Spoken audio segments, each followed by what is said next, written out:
Welcome to Week in One, where we look at some of the big stories of the week. I'm Slindelo Masigani. In a surprise move, the ANC's second-in-command hasn't been sworn in as an MP. The party says David Mabuza is opting to meet with its Integrity Commission first, in light of a report in which he's alleged to have brought the organization into disrepute. Nomvula Mokonyane, Malusi Gigaba and Balegambete also withdrew their names from the ANC's MP list. Calls have since been mounting for the country to have a woman deputy president. ENCA's Samgelo Masego has this report. We have accepted and agreed to the request of the deputy president of the ANC to postpone his swearing in today, the 22nd. David Mabuza's political future is in limbo. The deputy president didn't register as an MP alongside President-elect Cyril Ramaphosa on Tuesday. From his position in the National Assembly gallery, Mabuza had to watch his colleagues being sworn in. Calls have been mounting for the country to have a woman deputy president. And when it comes to the position, the ANC's head of presidency dropped this hint. We don't think that must be linked to a position of a deputy president, because a position of a deputy president and the deputy president of the ANC, two separate positions. The fact that he's the deputy president of the ANC is not a guarantee or guarantor of a position of the deputy president of the republic. The man dubbed the Cat will this weekend meet with the party's Integrity Commission to thrash out why it recommended that he not form part of the party's MPs and cabinet. Over the years, Mabuza has accused of wrongdoing in Mpumalanga and political killings. Till date, no charge has been laid against him. Ramaphosa has applauded Mabuza's decision to put the ANC first. The president-elect must now consider who will be second in command for the country's sixth administration. Samkele Masego, Cape Town.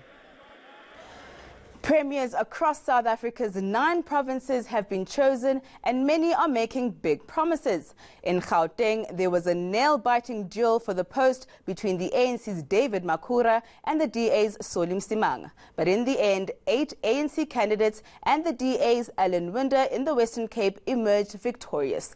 ENCA's Muluku Muloto has the story. Faces of government in their respective provinces. Premier Stan Mathabatha of Limpopo is the only one who announced his MECs immediately after he was elected. After 10 years of Helen Zile's premiership, the Western Cape now has a new steward, and he is already magnanimous in victory.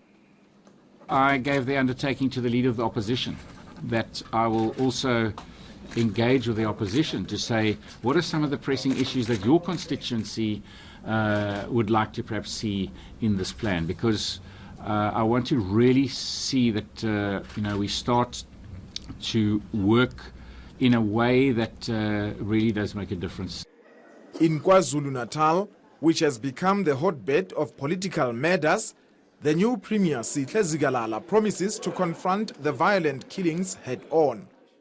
But at the same time, he promises basic services. Basic services, especially in KwaZulu-Natal, will relate to water. If you go to each and every district, you'll find that people in general do have water, but there are areas where people don't have water, and this has become a main issue in the province. In Gauteng, the DA Solim Simanga is livid at some fellow opposition members who didn't vote for him. You don't go into a meeting and agree on one thing and then go out and then do another. I think that's where our problem lies. Look, we're not here to talk about, a witch hunt. We're not here. It's just us assessing the kind of working relationship that we would have with other opposition parties. But despite emerging victorious, the ANC is aware the electorate's patience with it has grown thinner. We want to run government so that citizens can be happy. The ANC is clear that the kind of majority we have earned, which is not substantial, which is not what we worked for, requires us to double our efforts, to send the message to the people of Gauteng that we have heard you. Now that promises have been made, the acid test is their fulfillment. Muluku Muloto, Johannesburg. Now, before all the hard work starts, incoming MPs had to go through orientation. Parliament was a hive of activity with newbies finding their feet. ENCA's Annika Larson has the details from Parliament. It's about to rain, and we say rain symbolises cleansing, unity, renewal and good luck, which this class of MPs for the 6th Democratic Parliament is going to need. Laws need to be passed, and the government and state institutions need to be held accountable. The new MPs say this feels a little like the first day of high school or university. You have to register, you have to move into res or digs far away from home, and you have to find out where the dining hall is. And get used to the Parliament scone. Parliament is like a rabbit warren. It is filled with nooks and crannies. I end up walking into dark corners half the time. Spaces, doors that I don't even know where they're going to. And it's very easy to get lost. And then there are the forms, filling in forms. I didn't want to come to Parliament. My party, the ANC, sent me here. We are not going to be crazy, but we're going to be contributing positively to what Parliament is actually about. The youngest incoming MP is the DA Sibongiseni Nkobo, who is 23. It means a lot to me, and I think it means a lot for young people across the country. I think it's about time that young people claim the space in politics, that young people get involved. Musician Ringo soon becomes a red beret, and the honourable member says he'll be rocking the house. Madlingo is someone who eats danger, someone who is very taking risks, of course, calculated ones too. And the principal of the school is Thandi Modise, the soon-to-be new speaker, who once described herself as a very stern auntie. Even the president has to register as an MP, getting sworn in as number 1 on the ANC list. Annika Larson, Parliament. So just how much do these new MPs earn? Salaries of more than R1 million, free cell phones, flights and airport parking. These are just some of the perks newly elected members of Parliament receive. John Bailey takes a look. In South Africa. On Wednesday, 400 newly elected members of the National Assembly and 90 members of the National Council of Provinces will be sworn in to constitute the country's 6th democratic parliament. They'll receive a host of benefits. These include free flights and airport parking, transport for their dependents, transport costs to Cape Town, cell phones, tablets and laptops, personal insurance, free accommodation at the Parliamentary Village in Cape Town, and free daily transport in the mother city. On top of that, they earn a salary of at least 1.1 million rand per year.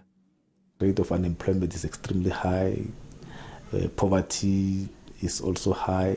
As you have seen, the rate of youth unemployment is extremely high. So it's important that when the Commission makes determinations, they should consider those and be sensitive to those developments. Parliament says the benefits are frequently reviewed and updated to cater for changing needs. Chairpersons of parliamentary committees earn nearly 1.5 million rand. The leader of the opposition receives 1.6 million rand a year. The deputy speaker nearly 2 million rand, and the speaker just under 3 million rand. MPs also receive free lunches often served at committee meetings. There are people who still live in shacks. There are people that are drowning, floods and all these things that are happening. So I think that needs to be amended, honestly. Sports is non-existent. So if they can promote sports in schools, put that money more in sports, because I believe that sports, it nurtures the kids, it takes the kids out of trouble. So they need to focus more on children and more on education.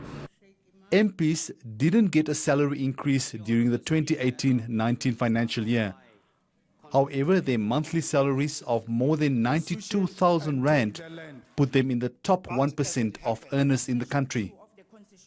Reports say the National Assembly spends close to 600 million rand on the salaries of members of parliament.